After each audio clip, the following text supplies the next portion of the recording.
Hello, my friend. Welcome to the Money is Emotional podcast. I am your host, Christine Luken. Today's episode is Divorce by Design, and we are diving into a topic that is both emotionally charged and financially complex. Divorce is one of those life events where money and emotions collide in a big way. And if not handled thoughtfully, it can leave lasting financial and emotional damage. But what if there was a way that was more intentional and empowered? That's exactly what we are talking about today.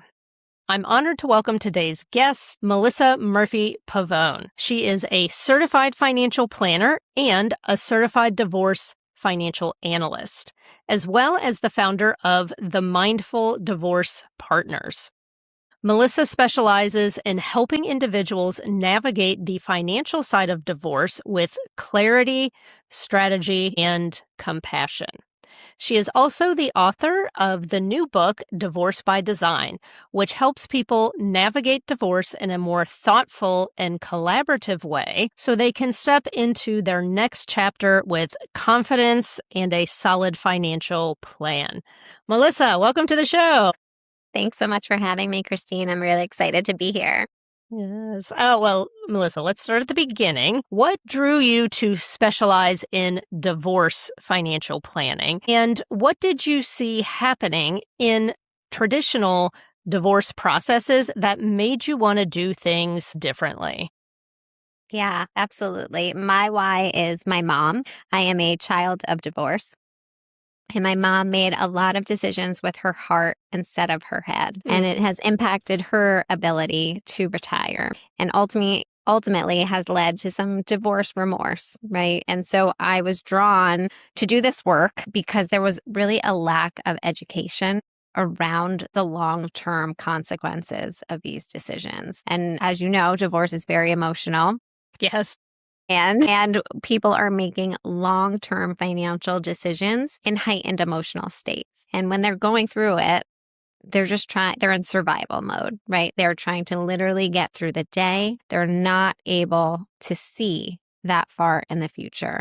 So I wanted to make sure that people truly understood what they were signing and what it meant for them, right? And there's pros and there's cons and there's tax consequences, and just being their eyes and ears so that they have a second opinion, right? And sort of guidance through this process, and somebody who's logical and level-headed and can see through all of the emotional baggage that comes along with divorce. Yeah, that is so helpful because, when you are going through it, you just want to get out of the situation as fast as possible. And I have seen people make those decisions out of anger or out of avoiding conflict. And then years down the road, you've got this consequence that you're still dealing with. And I know because I went through it. I didn't go through divorce. I call it my almost divorce because I almost married the wrong guy. But there were some things that I did because I just wanted to get out as soon as possible. And I'm like, I should have made him pay his half of the debt. I should have, his car was in my name because he didn't even have a driver's license by the time we broke up. And, I could have taken that car and sold it and paid off his half of the debt, but I didn't. I was just like, I just wanted to be done with everything. And so I totally get this 100%. So your book is called Divorce by Design, which I love because it sounds both intentional and empowering. What does it mean to actually go through a divorce by design instead of by default? I think, if we start first with default, it's what happens when people let the fear, the anger, or the court system, right, drive that process. And they react instead of plan. And they hand over the control without fully understanding the emotional, financial, and long-term implications of the decisions that are being made, right? And the thought of divorce by design means, just like you said, approaching it intentionally, right? It doesn't mean that you might have chosen divorce, right? Or it wasn't your choice to get divorced, but you are choosing how you handle it. Yeah. And it starts with building the right team, understanding your options, and creating really a roadmap that aligns with your goals and your values instead of just simply surviving the process. So I Yeah. always tell clients that divorce is one of the biggest financial transactions of their lives, right? They often think right away they immediately have to call an attorney, and it's legal, and it very much is legal, right? But it's also Right. very much financial. And one of the first things that a attorney does is to ask about your finances, right? Yeah. So we approach it differently as building that team. And it doesn't even start with me and the financial aspect, but very much the emotional aspect, right? You need to have Yeah. that emotional guidance, whether that's a mental health professional, a divorce coach, money coach, right? There for you, then financial, right? And then legal. Yeah. Now, I love that you say that because anytime that I have coached someone who is going through divorce or has just come out of divorce, I tell them, look, I can give you a lot of support and I probably give a much higher level of emotional, psychological support to people than the average financial coach. But I tell them, look, there's a lot of other things going on besides the money here. You really need either a divorce support group, a counselor, a psychologist, because, divorce upends every single part of your life. Yeah, Yeah. absolutely. So, as you know, I always say money is emotional. What are some of the biggest financial mistakes you see people make during the divorce process when their emotions are running high? Yeah. The biggest one I'd probably say is anchoring to the marital home. Mm, Oftentimes, it is the biggest asset between couples and not one that can be easily divided in half, right? right. And so, a lot of times, people, if they're not ready, right, to sort of let go, they will do whatever it takes to sort of keep that marital home. And sometimes it's for the kids, and sometimes they're just not ready.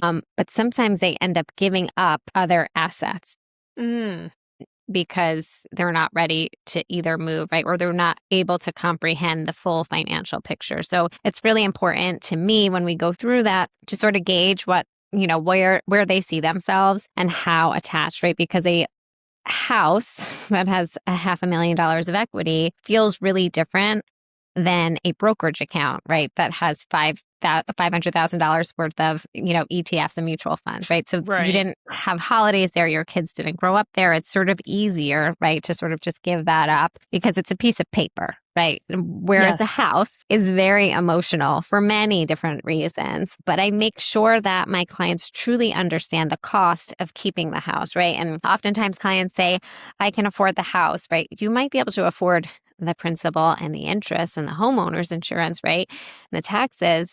But can you afford that if we now have to do a cash out refinance, right? Or if we have to, are you able to assume the mortgage or do we have to refinance? And can you afford this house on now one income? And what about if something breaks? Right. And I'm not talking Yeah. like the kitchen sink, right? I'm talking the roof, right? I'm Yes. talking the boiler. I'm talking the HVAC system. These are big ticket items that are not on our normal cash flow sheet that I need to make sure that you are prepared and have an emergency fund that in 5 years from now, if something happens and you are now a one income household, that you can maintain this house, right? And it's sustainable. And I think that's the key, right? A lot of times I see that people fight for the house, give up all these assets, and then slowly, painfully start to realize, right, either the house is too big, it's too much to maintain, right, and that Mm, they need to sell it. And sometimes there are huge tax consequences to that if you're now selling single, right, and not married, and there's capital gains exemptions that all play a factor here. So I make it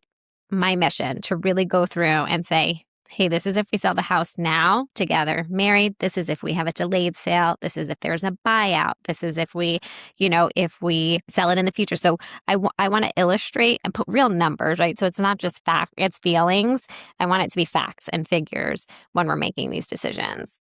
yeah. Well, and I think that those facts can help to dial the feelings back. And, you didn't even touch on the fact that if you're keeping the equity that's in the house, let's say it's an even trade and your spouse keeps, the brokerage account, usually that compounded growth in a brokerage account over time is going to be worth a lot more than the appreciation on a home. Yeah, and the access to it, right? You can't, you can have a house, but you can't necessarily like live off the house, right? So even though if it is appreciating, you don't have access to those funds. And sometimes it becomes a cash flow issue later on.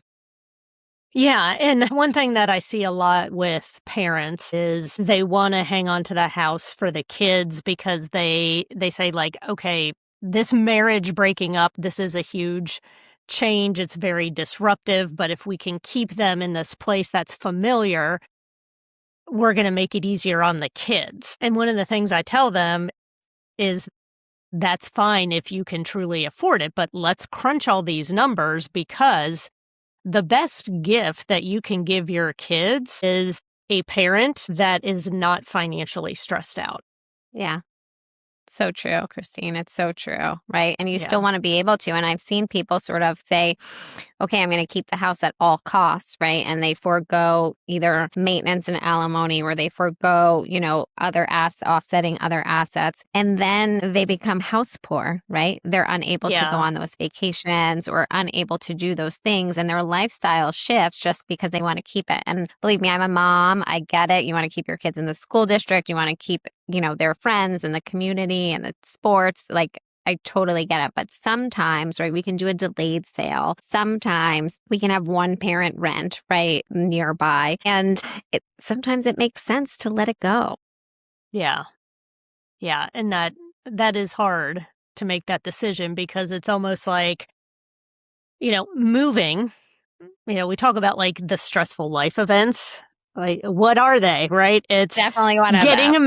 getting married, getting divorced, having a child, the death of a parent, moving. And so it's like, it's in that top 5 of major life events. And so you've got, on top of the divorce, then you've also got this life event of moving, which, yes, logistically, there are things that have to happen, but there's a lot of emotional stuff that happens. Even if even if you want to move, that, it's like there's still mixed feelings about it. Yeah, So, absolutely. I can Yeah. totally see that. Dare to enter the Wealthy Woman Book Club, where answers exist to forbidden questions, where women of all ages and income secretly gather, where knowledge is shared, where possibilities are explored, where women claim their power. Dare to stay a spell in the Wealthy Woman Book Club. In this place, we lift each other up. In this place, we start dreaming again. In this place, we see financial miracles. In this place, we grow through the glory and the failure. In this place, we step into a new identity. Dare to champion the Wealthy Woman Book Club. We're creating a future where women are financially empowered across the globe. We're creating a future where our daughters stand on equal financial footing with our sons.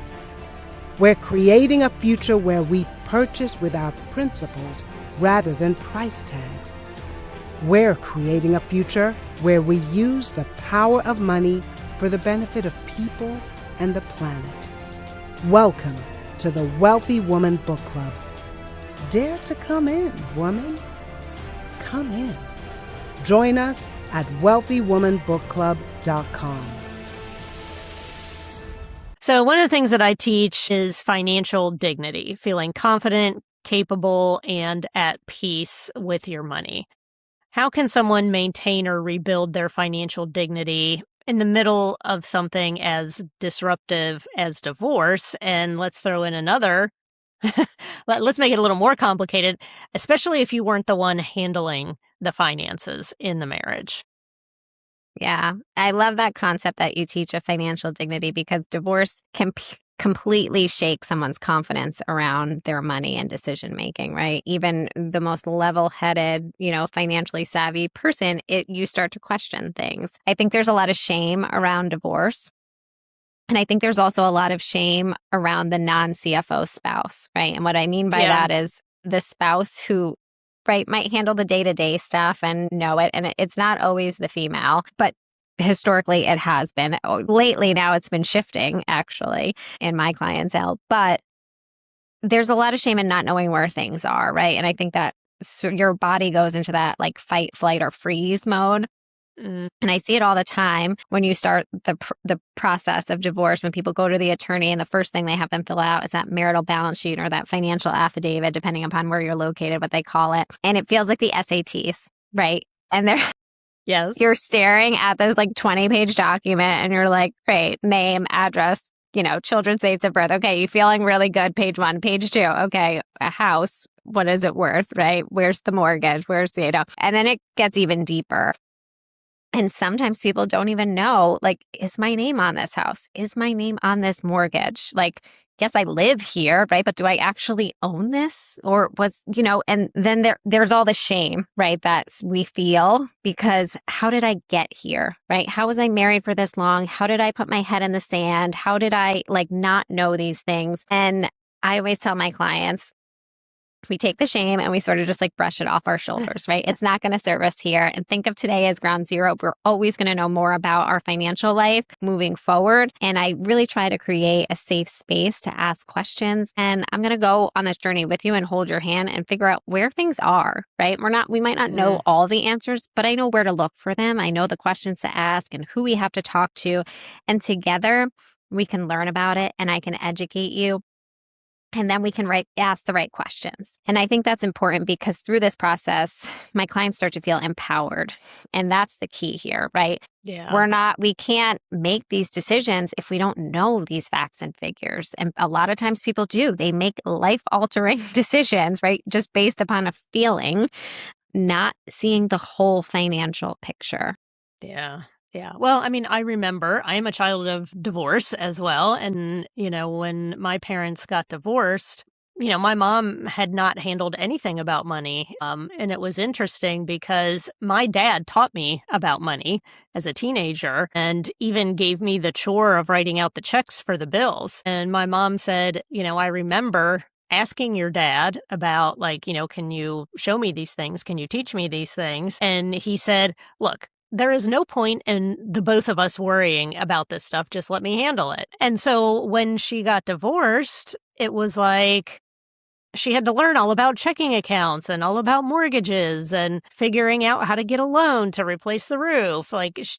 She had never done any of that stuff. Yeah.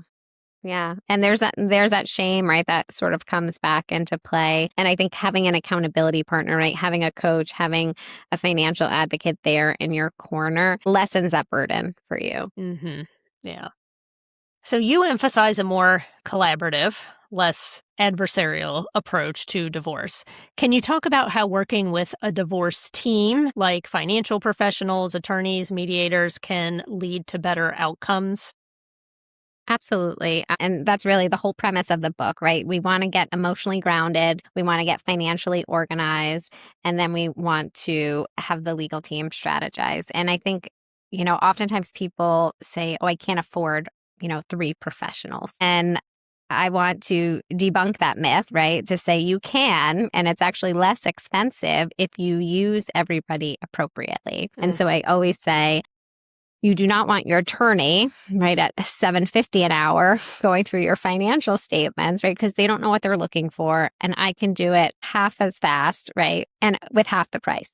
Mm-hmm. And likewise, you don't want to use your session with me when we're supposed to be going over money to talk about what happened at the bus stop or the birthday party or, the triggering text message. One, I don't have the tools, right, to help you. That's not my lane or my zone of genius. And you can talk to a coach or a mental health professional, right, at probably half of my rate.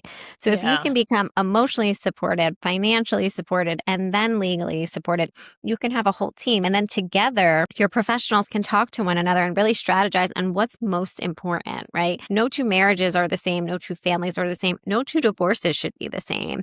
And I think that's really important that people just sort of oh, okay, divide by half, right? Just as 50-50. But you have the ability when you are outside of court, whether you're in mediation or collaborative divorce, to really craft something individualized for your family. And I think the better the professionals get to know you and your family, the better advice they can give, right? And then the better outcomes they'll be because we can write a beautifully written settlement. And if it's not real life, right? If it's not sustainable, it's just words on paper, right? And you're going to come back here. So I really try to be thoughtful about it, and even thoughtful about the referrals when I'm building that team, or right, helping with who would be a good fit here, right? Given the circumstances, given the family dynamics. It's really important that you like, trust, and respect the professionals on your team. And when they all work together, you'll have better outcomes and better guidance. Oftentimes I see people that just hire one attorney and they expect the attorney, right, to be their mental health professional, to be their financial advisor, and to be their attorney. But they're scared to call them, right? And they know that every email is going to be billed in 6-minute increments. And right. And what if you had a coach that, right, you had direct access to, or, you fully understood your financial picture before going in and making any decisions? It just has better outcomes. And the empowerment piece, I think, is first and foremost.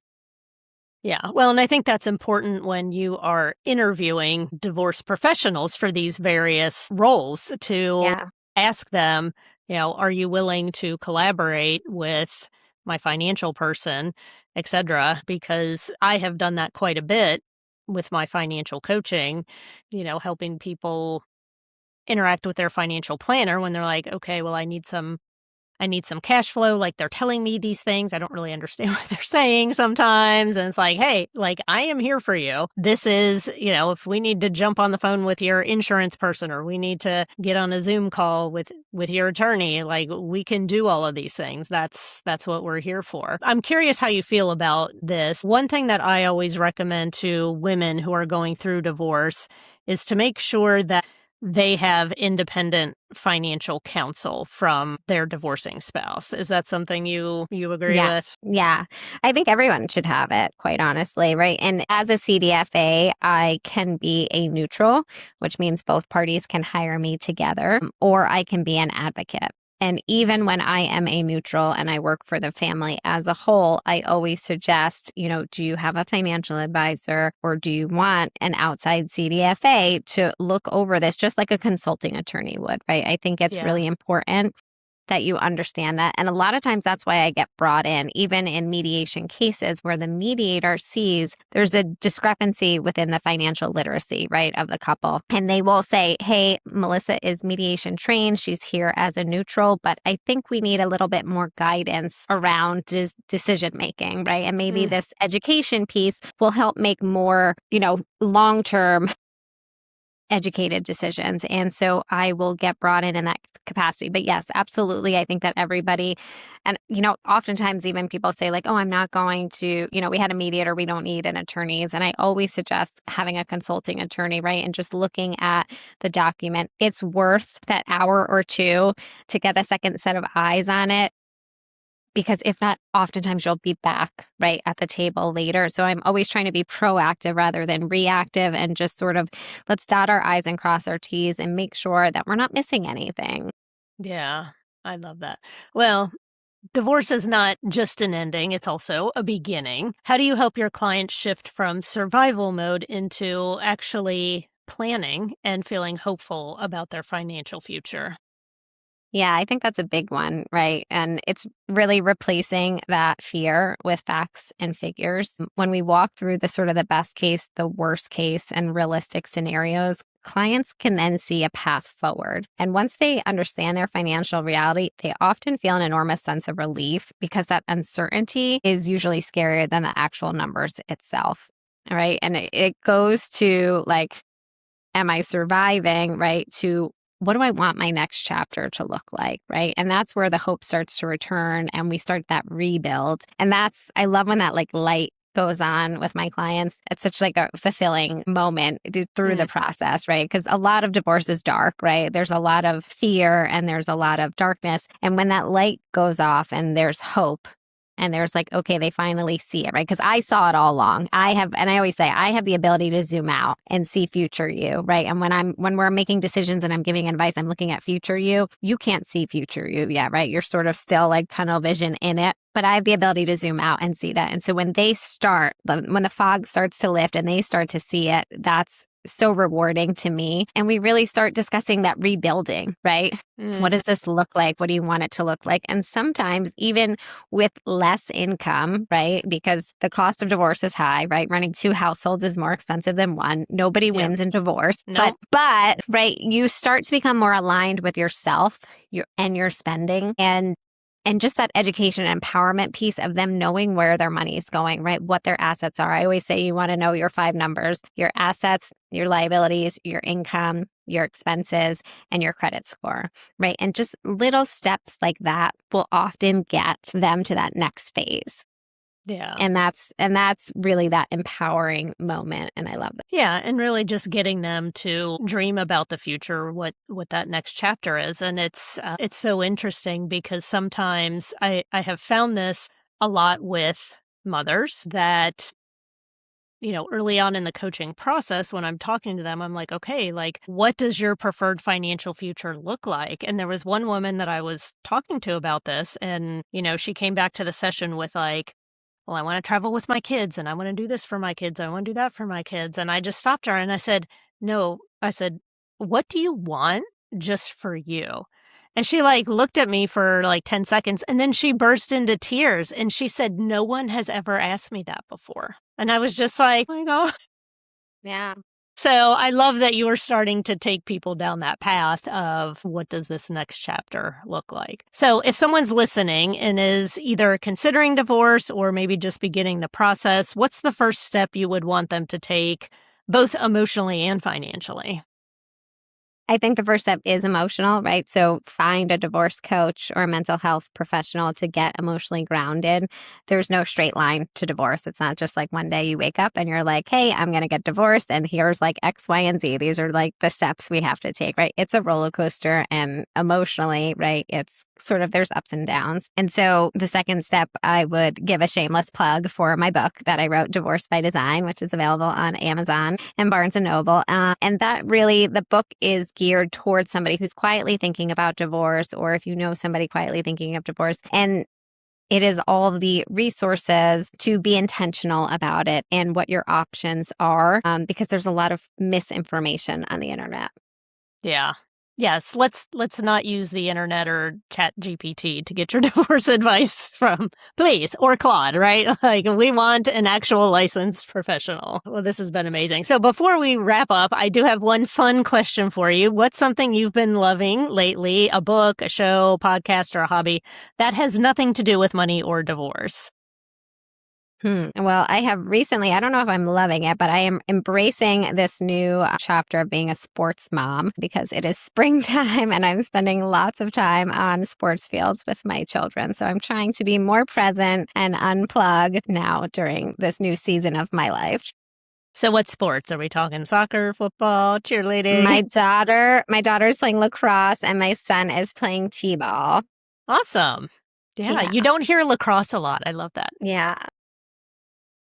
Well, Melissa, thank you so much for coming onto the podcast and sharing your wisdom with us today. This conversation is such a powerful reminder that even in life's most challenging transitions, we can be intentional and empowered with our money decisions. So if you're listening today and this topic hits close to home, I want you to hear this. You are not alone, and this chapter does not define you. With the right support and a clear plan, you can move forward with confidence and financial dignity. And honestly, between Melissa's book, Divorce by Design, and my book, Financial Dignity After Divorce, A Woman's Guide to Healing Her Relationship with Money, you have the dynamic duo for navigating divorce. Melissa's work helps you design your divorce with clarity and strategy, and my book helps you heal your relationship with money on the other side so you don't carry those old patterns into your new chapter. Because here's the truth. It's not just about getting through the divorce. It's about thriving on the other side of it. Melissa, where's the best place for people to connect with you, learn more about your work and your new book, Divorce by Design? Absolutely. My website is mindfuldivorcepartners.com. I offer complimentary consultations. You can book on my website, and then my book is on Amazon. Fabulous. All right. Well, my friend, this is where I leave you for today. If you enjoyed this conversation, please leave us a review. It helps others to find the Money is Emotional podcast. And if you're not a subscriber yet, what are you waiting for? Just hit that subscribe button so you never miss an episode. Until next time, this is Christine Luken, the Merchant Priestess, reminding you that you are good enough, you're powerful enough, and yes, people love you, including me. Bye for now.